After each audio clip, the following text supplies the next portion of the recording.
শুনবেন পবিত্র নাতে রাসূল পাঠ করে শোনাবো। তার আগে আমার লেখক লিখছেন, আমরা আজকে এখানে এত মানুষ উপস্থিত হয়েছি আমার নবীকে ভালোবেসে, আমার নবীর তারিফ গুণগান প্রশংসা শোনার জন্য। এবং আগামী কালকে এখানে জলসার মাহফিল, খুব নামী বক্তা, আমাদের খুব ফেভারিট এবং আমাদের খুব কাছের মানুষ, যিনি আসছেন বর্ধমান থেকে, জয়নাল আব্দিন সাহেব। আমি ওনার আগমনে এখানে এসে শুনলাম খুব ভালো। এবং পশ্চিম বাংলায় এখন জয়নাল আব্দিন সাহেব দু তিনজন বক্তার মধ্যে উনিও একজন আছেন। অসংখ্য ধন্যবাদ আমার আজকে মেহফিল কমিটি জানারা এত সুন্দর অনুষ্ঠান রেখেছে। আমাদের মধ্যে উপস্থিত হয়েছেন আমার খুব কাছের বন্ধু মহিদুল, আপনাদের এখানে খুব পরিচিত ফেভারিট আমাদের বন্ধু। আমরা সবসময় এক জায়গায় অনুষ্ঠান করি। এবং আমাদের মধ্যে উপস্থিত হয়েছে আরাবুল ইসলাম। আমি ছোট্ট ছোট্ট করে কয়েকটি লেখা শোনাবো, কারণ একটা সময় রাউন্ডের মধ্যে শোনাবে সবাই। যে লেখাটি শোনাবো শুনবেন একটু নতুন প্লটের লেখা। লেখাটা হলো,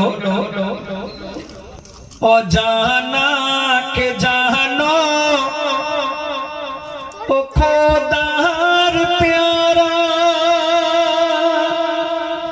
অজানা কে জানো ও খোদার প্যারা, জানা যায় রুকু নাই কেন নাই সেজদা, জানা যায় রুকু নাই কেন নাই সেজদা, আর নারীদের শরীক নাই কেন জানা যায়, নারীদের শরীক নাই কেন জানা যায়, আর নারীদের কবর ভাই কেন হয় আলাদা, নারীদের কবর ভাই কেন হয় আলাদা।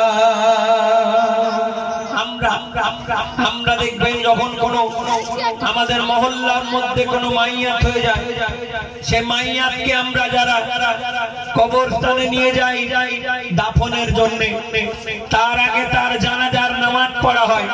আমরা এখানে বহু মানুষ উপস্থিত, আমরা প্রত্যেকেই জানাজায় শরীক হয়ে থাকি। এই জানাজা দেখবেন আমরা যখন যাই মাইয়াতকে সামনে রেখে জানাজার নামাজ পড়ানো হয়। এই জানাজার নামাজে দেখবেন সর্বপ্রথম আমরা নিয়ত করি আল্লাহু আকবার বলে, তারপরে কিন্তু কোনো আর কিছু হয় না, না সেজদা হবে না রুকু হবে।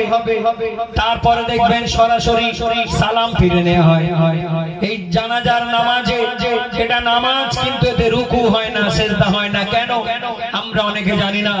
আমার লেখক লিখলেন, ও গো জানাজার মাইয়া যখন এসে যায়, আর জানাজা যখন শুরু হয়ে যায়, আর মাইয়াতের সামনে সেজদা যদি হয়, তাহলে ওই সেজদা মাইয়াতকে করা হয়। তবে ওগো সেজদায় রুকুর নিয়ম যদি হতো, ওগো সেজদায় রুকুর নিয়ম যদি হতো, আর মাইয়াতের সাথে